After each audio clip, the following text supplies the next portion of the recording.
Државата го остави езерото без стопан. Една година нема кој да се грижи за зачувување на рибниот фонд на Охридско и да го заштити од рибокраци.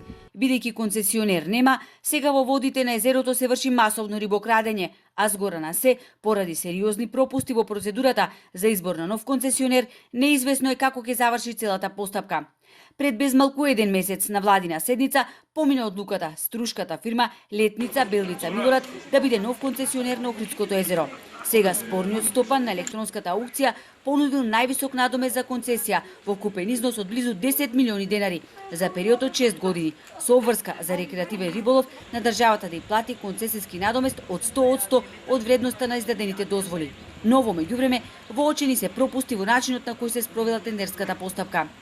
При отворење на понудите недостасувал документ за финансиска способност на фирмата, чиј собственик имал негативна референца во оваа област, поради што не смел нити да учествува во процедурата на јавна набавка и концесии. Бидејќи тој поднел документи, наместо веднаш да биде отстранет од процедурата и против него да биде поднесена пријава, фирмата Летница Белвица Милорад е избрана за нов концесионер. За скандалот со концесионирањето, ресорниот министер дига раменици. Она што знам дека во моментот има доставено жалби, така да се одлучува по жалбите. Се надевам дека со завршување на правните рокови за жалби и ќе видиме како ќе биде одлучено од второстепената комисија, така и ќе се постави. Пред време не би можел да судам дали жалбата ќе биде усвоена или не. И додека Димковски уверува дека езерото мора да се издаде под концесија, при научниците се со поделени мислења околу прашањето дали на Охридско езеро му треба концесионер.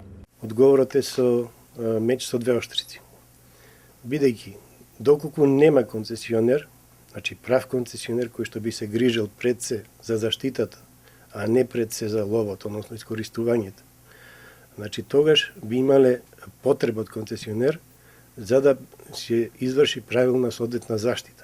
Мојот личен став е дека на Охридско езеро не треба да има концесионер, пред се ради тоа што толку многу се вложија во последниве години средства за ревитализација на популацијата на пастрмка, меѓутоа не гледам дека дава некои соодветни резултати. Доколку има концесионер кој што исклучиво води сметка само за приходот, а не води доволно грижа за заштитата на рибната популација, тогаш сите напори паѓаат во вода, велат нашите соговорници. И двајцата потенцира дека државата треба многу повеќе да вложи во физичка заштита на рибниот фонд и езерото, посебно сега кога статусот под капата на УНЕСКО ни виси.